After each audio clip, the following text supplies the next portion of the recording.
पहिलोपटक जीवनमा सोध्नुभयो सर के गर्ने, मैले एक वचन भने गर्ने।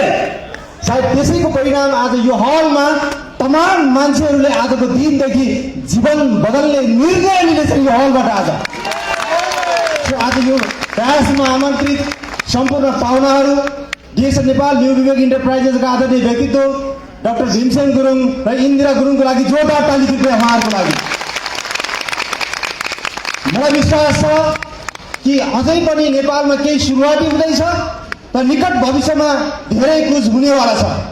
तर यो भन्दै गर्दा सायद मैले यो देशमा केही पनि हुँदैन, देश बाहिर जानुपर्छ भनेर सेकेन्ड होमको लागि सबै प्रोसेस गरेँ, विदेशको लागि प्रोसेस गरेँ, बच्चाको पासपोर्ट बनाएँ, मेरो बनाएँ, परिवारको बनाएँ। त्यति बेला अचानक एकजना मान्छेसँग भेट भयो, कहाँ जा रहा है? मैले भने मलेसिया। किन? नेपालमा भविष्य छैन, नेपालमा गर्न सकिँदैन, यो गरिब देश हो, यहाँ समस्या छ, यहाँ धेरै गाह्रो छ। उहाँले भन्नुभयो त्यो फेरि तपाईँ जाँदै हुनुहुन्छ विदेशमा, त्यहाँ कोसँग व्यापार गर्दै हुनुहुन्छ? मैले भने बढी नेपाली। अनि त्यो देशमा नेपाली कति छ? 8 लाख, 10 लाख, 12 लाख। तर यो देशमा कति छ? करोड। त्यो तपाईँ करोडमा रमाउने कि लाखमा? उहाँले भन्नुभयो, म त कन्फ्युज भएँ। मैले भने सर डेफिनेटली करोड। त्यो करोडमै रमाउने हो भने नेपालमा बस्नुहोस् भन्नुभयो। कृपया कन्टिन्यू विजय कुमारको लागि जोरदार ताली एकपटक। सायद नेपालको भविष्य बदल्दैछ। सो मलाई विश्वास छ जो क्राउन एम्बेसडर जोसँग हामी रात दिन अहोरात्र सहकार्य गरिरहेका छौँ, सीमा म्याम र राजीव सरको लागि कृपया जोरदार ताली। Warm welcome to Nepal Rajiv sir and Seema ma'am. So सहयात्रा कुनै समयमा एउटै मात्रै फोटो चलिरहन्थ्यो, एउटा एम्बेसडर र अर्को एम्बेसडर पाइयो। सावित्री म्यामको लागि पनि जोरदार ताली। र आदरणीय व्यक्तित्वपूर्ण सर र सम्पूर्ण 3 जना क्राउन डायमन्ड, निर सर, मिनमाया म्याम र हाम्रो एउटै पहिलो क्राउन एम्बेसडरको एउटै पहिलो क्राउन डायमन्ड पार्वती कुमारी रेग्मीको लागि पनि जोरदार ताली। सायद म पिपिटीमा जाउँ या नजाउँ मलाई थाहा छैन, किनभने 5 बजे बन्द गर्नुपर्छ। समय 40 मिनटबाट 15 मिनट झरेको छ। सम्बोधन गर्दा 5 मिनट सकिसक्यो। अब म्याडम भन्नुहुन्छ तपाईँले आज मलाई बोल्न दिनु भएन भने आज घरमा झगडा पर्छ भन्नुभएको छ। उहाँलाई बोल्नु पनि टाइम दिनै पऱ्यो। सो यस कारणले गर्दा मैले सोचिरहेको छु अब यो पिपिटी चलाउँ या यतिकै बनाउँ।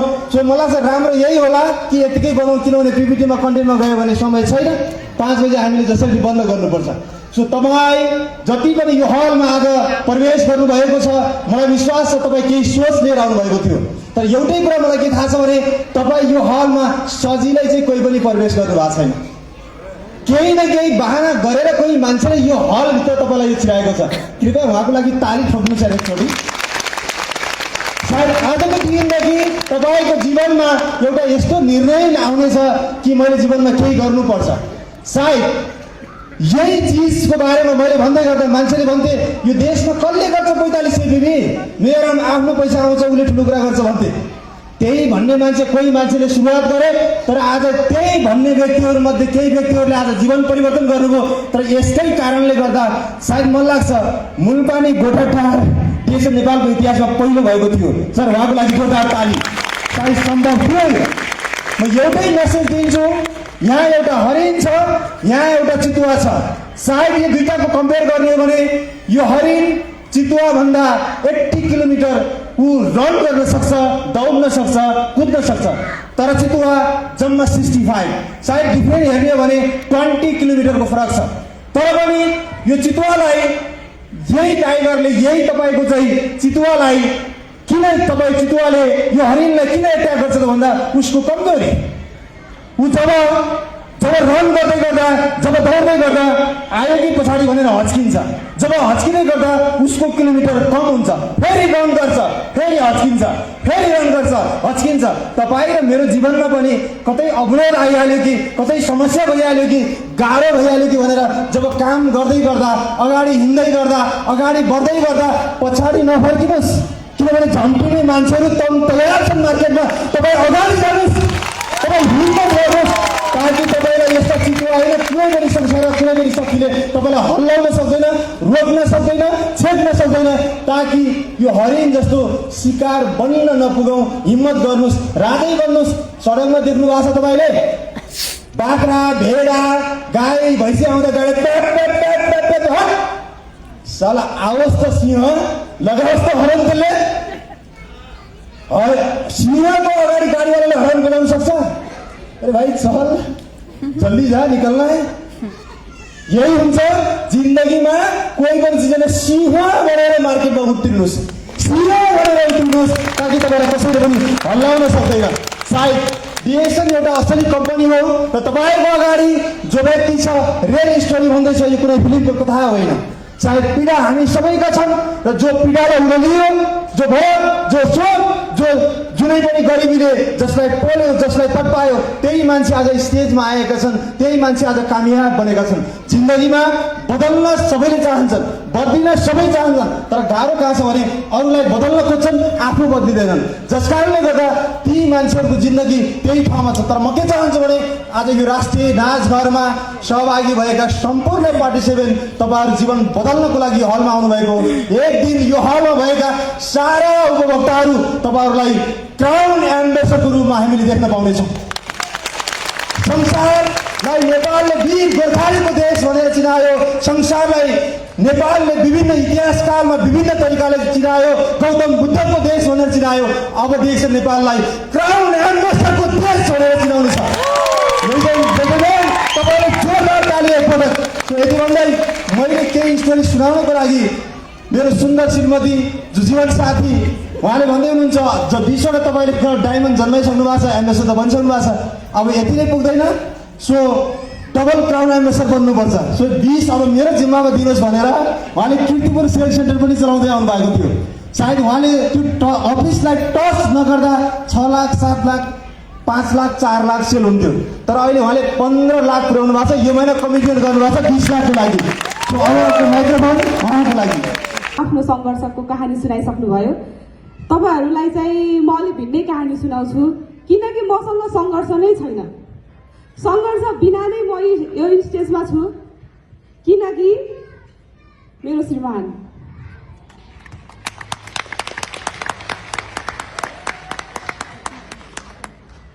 हाम्रो माघी विवाह हुनको दिनसम्म गाडीको साइडको सिटमा बसेर म आउने बेलासम्म मलाई डिएक्सएनको डी पनि थाहा थिएन।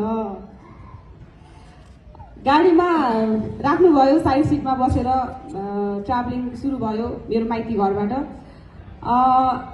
त्यति बेला चाहिँ गाडीमा फोन स्पिकरमा थियो, अनि सरहरूले फोन गर्नुभयो। लगभग दिउँसोको 12-1 बजे थियो होला। अनि उहाँलाई चाहिँ फोन गरेर सरहरूले चाहिँ गुड मर्निङ सर भनेर भन्नुभयो। अनि म चाहिँ बिहे त गरेँ, कस्तो मान्छे बिहे गरेर त दिउँसोको 12 बजे नि गुड मर्निङ भनिरहेको छ, पागलै हो कि क्या हो यो त जस्तो फिल भयो।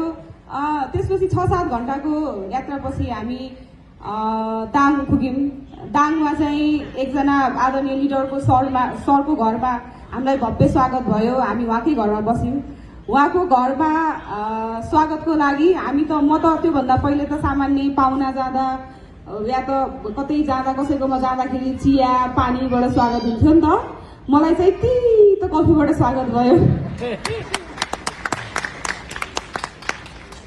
एउटा कुरा दिमागमा बसिरहेको थियो, दिउँसोको 12 बजे गुड मर्निङ भन्ने कस्तो मान्छे रहेछ यो, कस्तोसँग सङ्गत गरेँ भन्ने भयो। त्यसपछि स्वागत चाहिँ भव्य रूपमा गेटमै गएर सबैजना सर आउनुभयो, म्याम आउनुभयो भनेर एकदम धेरै स्वागत सम्मान गर्नुभयो, खुसी हुनुभयो। तर टेबलमा गिलास चाहिँ त कफी। म झन् सक भएँ, ला साँच्चीकै फसेँ कि क्या हो, हुँदा कफी पनि पानी पनि तितो दिन थाल्यो मलाई त भन्ने भयो। त्यस पछाडि त्यो दिन भोलिपल्ट हामी काठमाडौँ आयौँ। अनि काठमाडौँ आइसकेपछि काठमाडौँ आएको 1 दिन मात्रै रेस्ट भयो। त्यस पछाडि हाम्रो नयाँ बसभागमा डायमन्ड इन होटेल थियो। त्यहाँ चाहिँ हामीलाई वेलकम, हामीलाई भन्दा नि स्पेसली मलाई स्वागतको लागि प्रोग्राम राख्नु भएको रहेछ। 1 बजीतिर लगभग 12-1 बजीतिर पुग्यो होला हामी त्यहाँ।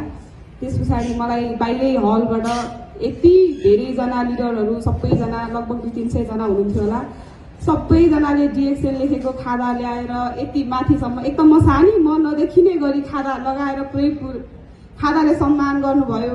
अनि बोर्डमा डिएक्सएल लेखेको छ। के रहेछ यो डिएक्सएल, के होला त, कस्तो संसारमा आएँ म, त्यत्रो सम्मान गर्दाखेरि पनि खुसी हुन सकेँ छैन, किनकि त्यसको मलाई महत्त्व नै थाहा थिएन। होइन त्यसपछि त्यो बेलासम्म चाहिँ म एकदमै त्यो के भन्छ भुमरीमा फसेँ जस्तो भइरहेको थियो कि म कहाँ आएर फसेँ, मलाई मान्छेले कसरी यस्तो गरिराखन् भन्ने भइरहेको थियो। अनि त्यस पछाडि चाहिँ बिस्तारै बिस्तारै बिस्तारै सरसँग हिँड्दै गएँ, बोल्दै गएँ। अनि अहिले चाहिँ डिएक्सएनको असली मतलब के हो भनेर अहिले देखिरहेको छु।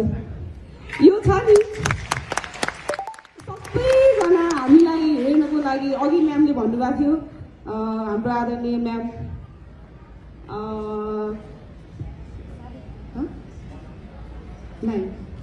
सावित्री म्याम, अघि म्यामले भन्नुभएको थियो सेलिब्रेटी भनेर। साँच्चीकै आज चाहिँ मलाई राष्ट्रिय नाचघर जस्तो ठाउँमा यति धेरैजनाको बिचमा साँच्चीकै म सेलिब्रेटी नै रहेछु भन्ने फिल चाहिँ भइरहेको। जिन्दगीमा आँखा चिम्लेर जे निर्णय गरे मेरो लागि सबैभन्दा खुसीको पल नै त्यही रह्यो। म मेरो श्रीमानसँग एकदम धेरै नै खुसी छु, जसले आफ्नो ठाउँ जस मलाई काठमाडौँ ठुलो ठाउँ भनेपछि काठमाडौँ मात्रै होला, त्यहाँ जान पाएपछि मलाई पुग्छ जस्तो लाग्थ्यो। तर बिहे गरेको 17-18 दिनमै मैले हनीमुन ट्रिपमा मनाउन पाएँ। 4वटा देशको भ्रमण पर्यो हामीलाई। बिहे लगतै बिहे भएको 16-17 दिनमै 4वटा देशको भ्रमण गर्ने सौभाग्य मिल्यो। त्यसपछि झन् धेरै डिएक्सन बुझ्न इच्छा जाग्दै गयो, बुझ्दै गए। बच्चा भयो, छोरा भयो, छोरी भयो। छोरी हुँदाखेरि पनि सुख दिएन कम्पनीले। अरूलाई चाहिँ बाहिर विदेश जानलाई कति खुट्टा धाउनु परेको छ, कति दुःख गर्नु परेछ, कति दलालीलाई पैसा फसाउनु परेको छ।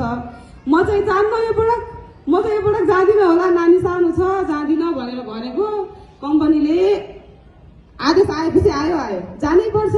बरु तपाईँको बच्चा नै हामी केयर गरिदिन्छौँ नि त, घुम्न त जानुपर्छ भनेपछि मेरो नानी 1 वर्षको हुँदा हामी बुढाबुढी मेरो छोरीसहित 3 जना फेरि ट्रिपमा गयौँ। साँच्चीकै संसारकै भाग्यमानीमा म मात्रै त भन्दैन, तर संसारकै भाग्यमानीमा म पनि पर्न सफल भएँ मेरो श्रीमानले गर्दा। उहाँको सङ्घर्ष अनवरत छ, धेरै नै छ। यति धेरै सङ्घर्ष गरेर यहाँसम्म पुग्नुभयो। तर यो डिएक्सन एउटा यस्तो प्लेटफर्म रहेछ कि मेरो श्रीमानले गरेको हरेक सानो दुःखको फल पनि श्रीमानले मात्रै होइन, स्वयं श्रीमती मैले आफै पनि भोगिरहेकी छु। त्यसैले यहाँ बिहे नगरेको साथीहरू कतिजना हुनुहुन्छ जो भर्खर डिएक्सन सुरु गर्नुभएको डायमन्ड हुनुहुन्छ, बिहे नगरेको कतिजना हुनुहुन्छ? सबैजनाले हात उठाउनु त कतिजना हुनुहुन्छ? ल तपाईँहरू सबैजनाले आफ्नो लागि ताली बजाउनु, किनकि तपाईँहरूले पनि म जस्तै अर्को एकजना भाग्यमानी आफूसँग ल्याउँदै हुनुहुन्छ। धन्यवाद। योभन्दा अब बाँकी कुरा सरले नै भन्नुहुन्छ।